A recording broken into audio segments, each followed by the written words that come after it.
and we're going to be doing an Eminem album tier list. So we got everything from Infinite all the way up to Music Being Murdered by Two. I think that's his newest. And yeah, we're going to rank them from perfect to amazing, good, aight, and bad. So we're going to start, I guess we'll do it chronological order. We're going to start with Infinite.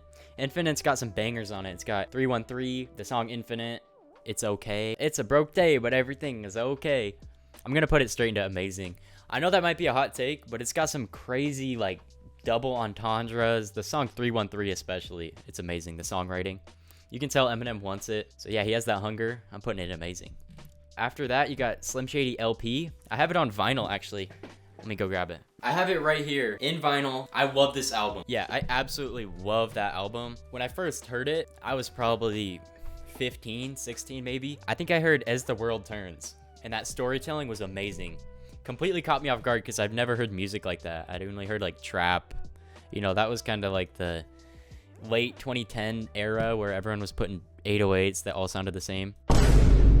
This is between amazing and perfect. I think perfect can only have one, right? I'm gonna go amazing, but it's probably my favorite. Yeah, I think I'm gonna say it's my favorite from him. Moving on, we have Marshall Mathers LP. This is kind of a response to all the critics that like hated on him for his first couple, you know, the shock value songs. He just comes back and drops songs like Kim, Who Knew, I'm Back that are just complete shock value, just to like shake everyone up.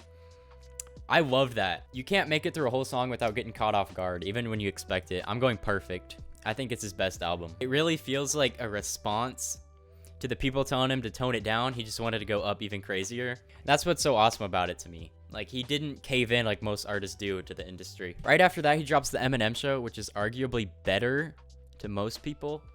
But I'm going to say amazing as well. I don't have the amazing ordered. I know some people put them like to the left if it's better. I'm just putting it in amazing. But yeah, Eminem Show's amazing. This is where he really like hit the mainstream, hit the radios. He was everywhere. Songs like Sing for the Moment, Till I Collapse, those just blew up. To this day, they have billions of plays. After that, he's filming for the 8 Mile soundtrack, which I don't have on here, and he drops Encore. Now, I've heard his fans give excuses about how it's like not as good as it should be because he was stressed. Either way, I don't know any truth to that. All I know is it's either aight or bad. I'm gonna go aight. He's got some really good songs. I've heard like Yellow Brick Road. That song's amazing. It's Mockingbird. But then there's some awful ones like Puke, my first single. And I'm like, why is this on an Eminem project? It's going in aight. Then he drops Relapse. But Relapse is kind of tough because Relapse itself, I would just say good. But the refill with like the extra songs on it is amazing. I'm gonna assume this is Relapse refill. Just know if it's the original, I'm going good. But I'm putting it amazing. The rhyme schemes on like, what's it called? The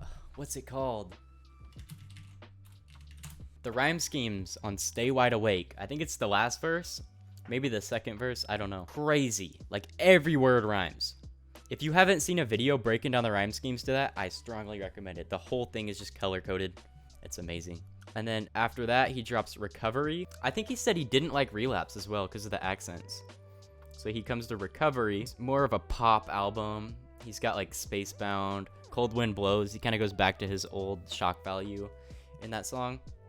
But it doesn't stay to the par of these albums. I'm going to say good. Then he comes up with Marshall Mathers LP2. This has like Rap God, which I'm sure you've heard. It's got The Monster on it. So another pop album. I'm going to say good. I think it's a little overrated. It's got some very good songs on it, but I think the fans hype it up more than it should be hyped up. After taking a break for a couple of years, he drops Revival, and this was a big disappointment because he had 4 years, I think it was, and he comes back and drops this extreme pop album, and this is like his third album in a row that was just pop. I'm gonna say bad. Yeah, I did not like that album. I heard people talking about how bad it was, so I had to listen for myself, and I see where they're coming from. It's pretty bad. To Eminem standards, like if someone else dropped this, you know, you could say it's good, but you just compare it to these other ones and you're like, it doesn't live up to the Eminem standard. After all the hate from Revival, he comes back and drops Recovery a couple months later, and it's kind of calling out all his fans. He starts off with The Ringer, which I think is one of the best Eminem songs. He's got a beat switch on it. This album is good. If there was a great between amazing and good, I'd put it in great. One of the things I like about this album is that he kind of steers away from the pop style, and he's just the raw Eminem. Then a couple months later, wait, no, a couple years, right? Then a couple years later, he comes back and drops Music to Be Murdered By. And this was mid. It was like, eh. It's better than Encore. I'm gonna say good. It just had a lot of... Actually, I'm gonna say aight. It was like, meh. But you could see the potential. He had some pretty crazy rhyme schemes like the modern Eminem kind of does. But then he comes back and drops this with Tone Deaf on it. It's got Book of Rhymes on it. I'm gonna say amazing. That might be a hot take, but yeah, I have that above Kamikaze personally. So this is my tier list for Eminem. If you guys agree, let me know. If you disagree, let me know in the comments. And yeah, thanks for watching.